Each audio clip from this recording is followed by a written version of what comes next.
Hey, Foreclosure Fix family, and welcome to another episode of the Foreclosure Fix podcast, where our goal is to help 1 million homeowners successfully navigate foreclosure. I'm your host, DJ Olojo, and if the mission to help 1 million homeowners resonates with you, do us a favor, like, subscribe, or give us that 5-star review so more people can find us. In addition to that, you can check out our new book, The Foreclosure Fix, 12 Proven Steps to Beat the Bank, Escape Foreclosure, and Turn Your Property into a Profitable Asset anywhere books are sold. Y'all, we have had an increase in the amount of listeners and the amount of people checking out our content. And that's all because of people like you sharing the podcast with people who you know need help. And so the first thing I want to say is thank you, because it will take everyone to help us get to our mission of helping 1 million homeowners successfully navigate foreclosure.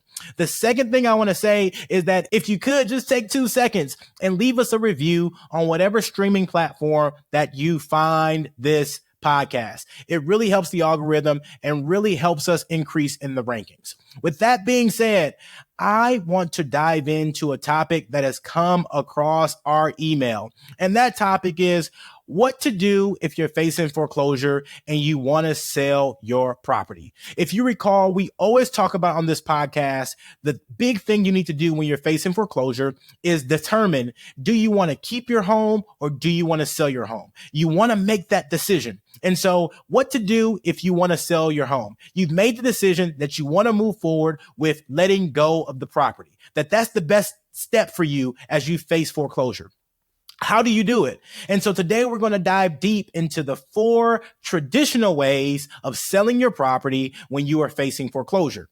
And now keep in mind, these traditional ways also work for homeowners who are not facing foreclosure. But I think that the spin we want to put on it and where we want to make sure that it's applicable to our audience is that if you're facing foreclosure, some of these ways have benefits that others do not. And so keep that in mind as we dive into them. So there are 4 traditional ways to sell your property if you're facing foreclosure. And I use the term traditional because this is the traditional way you sell real estate. So whether you're in foreclosure or not, you can use any of these methods. Now, some have more pros and some have cons when you're facing foreclosure, and we'll dive into that a little bit more. So the first way you can sell your property when you're facing foreclosure is using a realtor, a real estate broker, or real estate agent. Now, those 3 terms mean different things to people who are in the business. But for the layperson and the people who are listening to our podcast, it does not really matter. I'm going to use them synonymously as we talk about it today, but just know they are 3 different things and they hold 3 different classes. But for the purposes of our podcast, they all can help you sell your house. And so when you use a realtor to sell your house, there's a couple of things that you want to know. Right. The first thing and the beauty of using a realtor is that typically realtors are connected with other real estate professionals who are committed to the craft of real estate. And that is very important for somebody who's facing foreclosure because you will have a group of people working on your behalf to help you solve your foreclosure issue. Now, the downside is that a realtor is expecting to receive a commission. That is how they are compensated. And typically that commission is about 6%. It's 3% to the realtor selling the property and another 3% to the realtor who's bringing the buyer to the property. Now, this is negotiable, but typically the average is about 6%. If you've been watching the news, there's a couple lawsuits out there about that national average being 6%, and the verdicts are yet to be determined on some of those. So that could be changing in the future. But for now, just assume that if you use a realtor, you're going to be paying 6%. The other side and the other benefit of using a realtor is that realtors do this day in and day out. They are professionals. And since this is how they make their money, they are committed to helping you when you're facing foreclosure.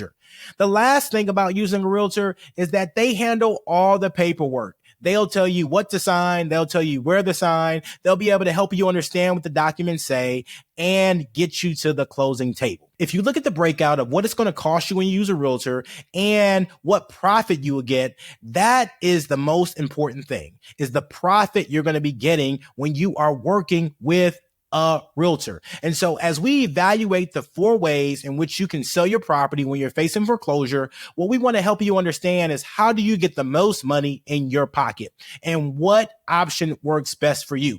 And so we have a case study that we're going to use across all these different examples, and it's the same property. It's the house at 1234 Lucky Lane. And the contract price of this house is $300,000 and the mortgage payoff is $225,000. And so that is going to be the constant in all of our examples. And so if we're using a realtor to sell this property, this is what the breakout looks like. Contract price, $300,000. Mortgage payoff, $225,000. The brokerage fees are $18,000. The buyer inspection repairs are $6,000. The closing cost assistance are $6,000.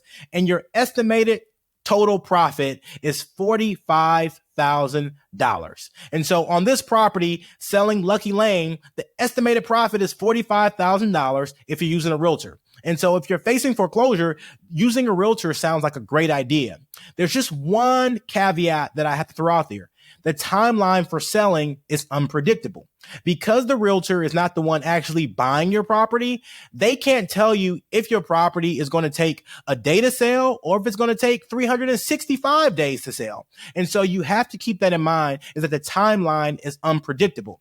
But using a realtor can definitely get you the highest value because it's going to have wide marketability, because it's going to be on the MLS, and realtors and people across the country will be able to see your property listed for sale. The next option, if you are selling a property and you're facing foreclosure, is that you can sell it yourself.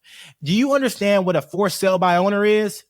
It means exactly that. For sale by owner. It means you as the owner are selling your property and you have every legal right to do that. And so if you want to do a for sale by owner, all you have to do is stick a sign in the front yard and let the phone calls start coming in. You can also list it on things like Craigslist, on Facebook Marketplace, and on websites that are targeting people who are looking for owners who want to sell their property. Now, there's a couple of things that you need to understand if you are going to go down the road of selling the property yourself. One is that it helps you if you are technologically savvy. If you can use a computer, if you know how to communicate well via email, if you are familiar with real estate and understand the dynamics of what goes on in a real estate transaction, real estate contracts, real estate law, how to protect yourself, and things like that. The other thing that's a benefit to you if you sell yourself is that you don't have to pay any commissions. You don't have to pay a realtor anything because there's no realtors involved. It's only you as the owner dealing directly with the buyer. And so you can save yourself a lot of money.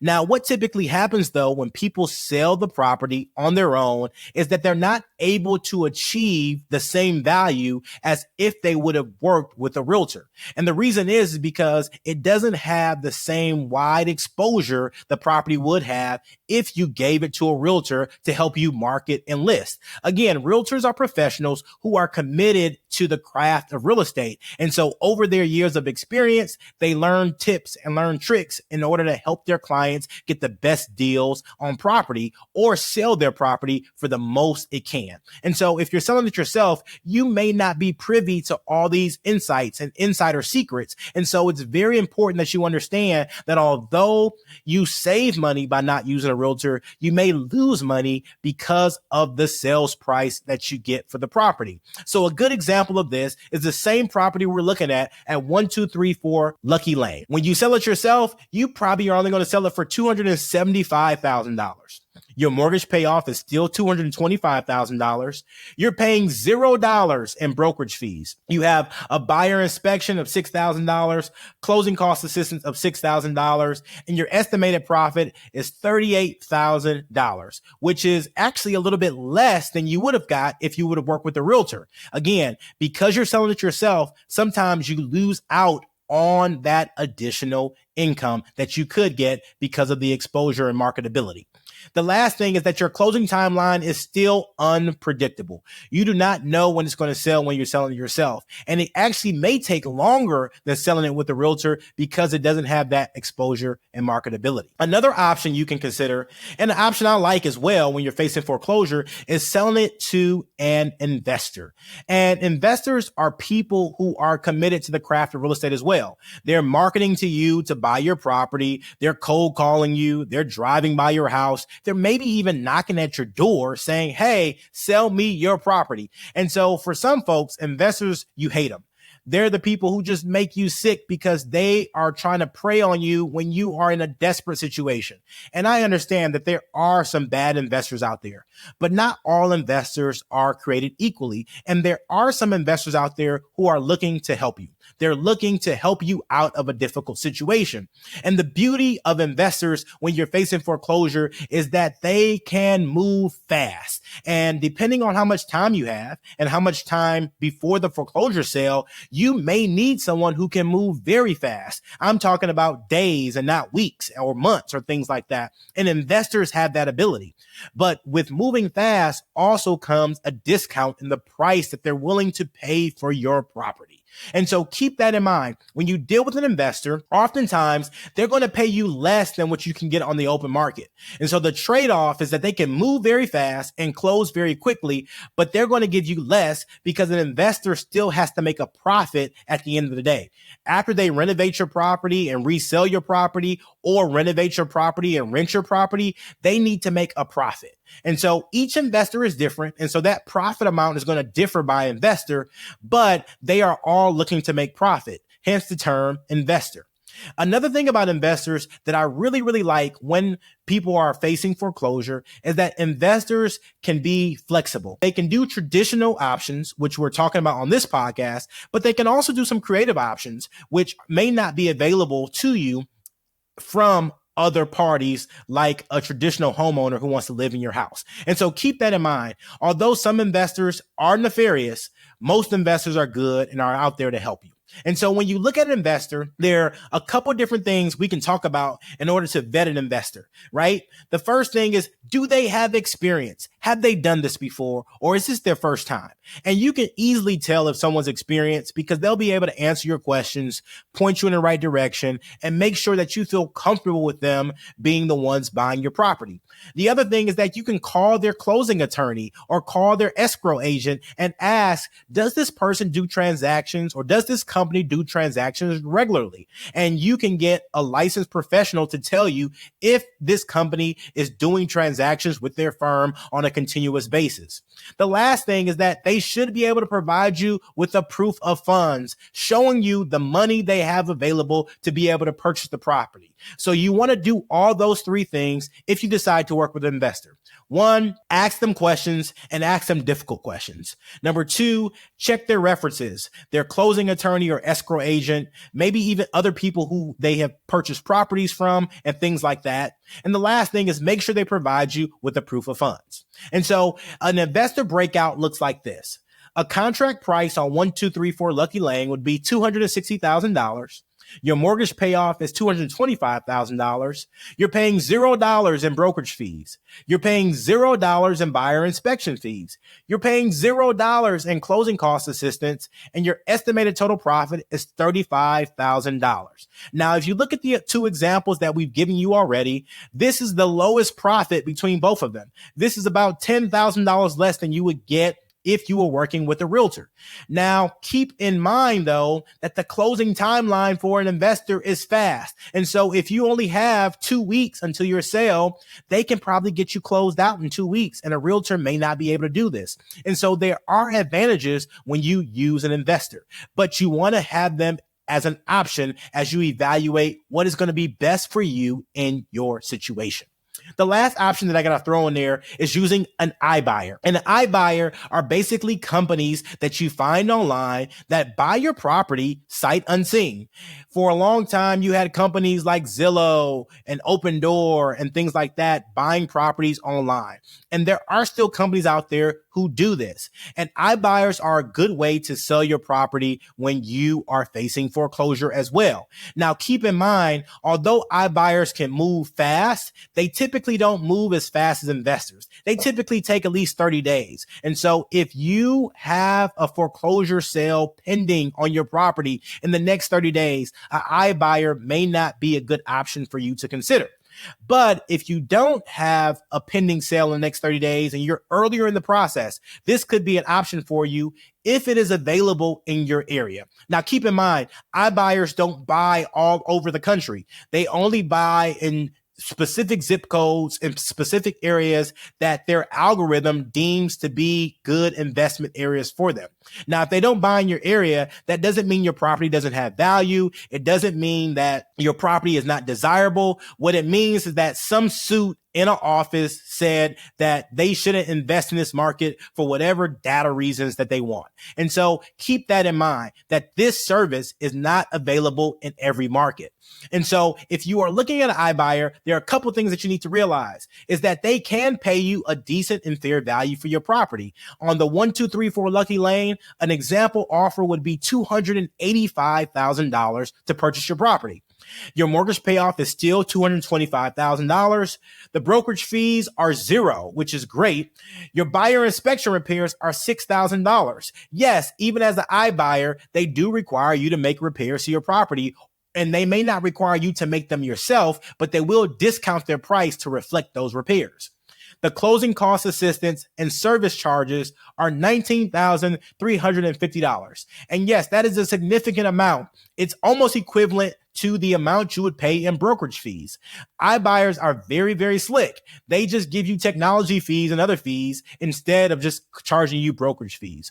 But there is a cost for this, and your estimated profit is around $34,650. All right. And so iBuyers actually represent the lowest amount of profit out of all the 4 strategies we just outlined. And the reason is because this is a good solution, but it's not necessarily the best solution for you when you are facing foreclosure.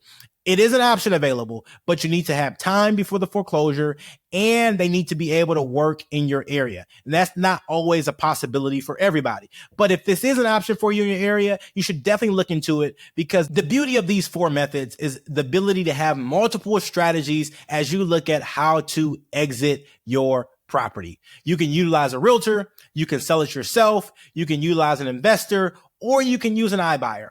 All these methods work. And in all honesty, you can kind of do a combination of a few of them to see which works best for you. Now, I've outlined 4 different ways to sell your house traditionally, and you can utilize these methods if you're facing foreclosure or if you're not facing foreclosure. But I would lean to using a realtor or an investor. And that's just my opinion after seeing thousands and thousands of people who have been facing foreclosure. And the reason I say I lean towards utilizing a realtor or an investor is because you have someone else to help you in the process.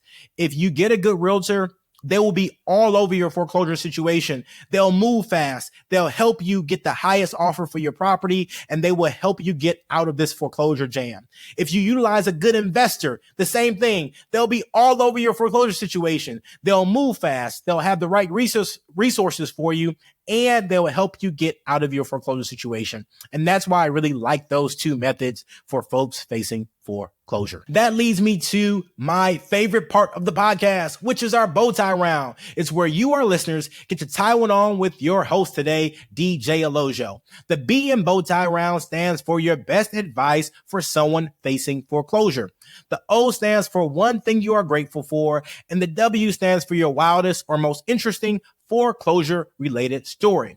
The B in our bow tie round today, my best advice for you if you're facing foreclosure is to make a decision. Decide if you want to keep your home or sell your home. And if you make the decision to sell your home, make sure you utilize a realtor or an investor. You have options at your disposal, and it's so important that you just don't sit there and play dead or roll over and let the bank take your house. You need to get help, and make sure that you call local professionals who can help you in your time of need. The one thing I'm grateful for, I am grateful for my health. I talk with many homeowners who are facing foreclosure because of a health situation. And every day I'm reminded about the value of our health. The fact that you wake up, that you can walk, that you can talk, that you can eat, that you can breathe is so important. And so I'm just so grateful. And so that's the one thing I'm grateful for right now. Y'all, my wildest or most interesting foreclosure related story this week comes from a story I heard from a closing attorney recently about a lady who was facing foreclosure. And this is something that I want to make sure our listeners understand. If you are buying a property and have a boyfriend or girlfriend and y'all are not married, please, please, please do not add them to the title of your property. Until you all get married or until you all make a decision to make your union more formal, do not add them to the title. Unless, of course, that person is also a part of the loan. And so the story that just transpired recently was a young lady. She was facing foreclosure. And a few years back, she decided to add her boyfriend to the title of her property. Her boyfriend was not on the mortgage and he was only on the title. So in his scenario, he had only the upside and none of the downside. And unfortunately, this lady fell on hard times and was facing foreclosure. And she did all the right things. She was able to get the house under contract, ready to get the house sold. But there was one fly in the ointment.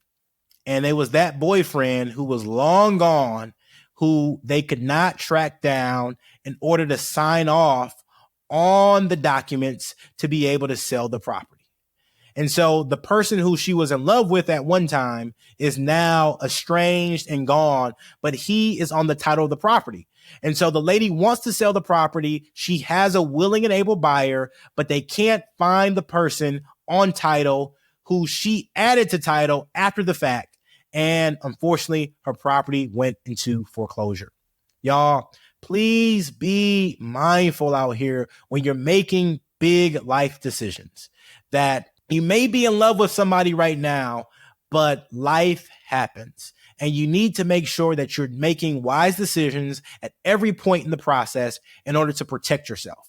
And so if you are buying real estate and the other person is not on the mortgage and you all are not married or in a more legal and more formal type of relationship, please make sure you don't add them to title.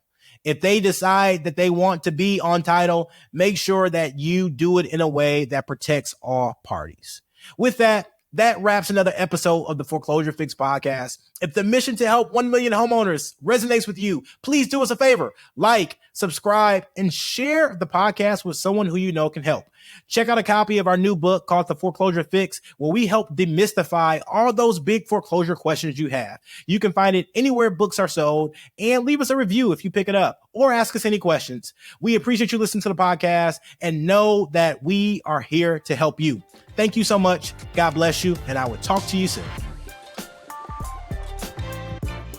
The views and opinions on this podcast are for informational purposes only and should not be construed as legal advice. If you have a specific legal question, we highly recommend you contact a qualified legal professional.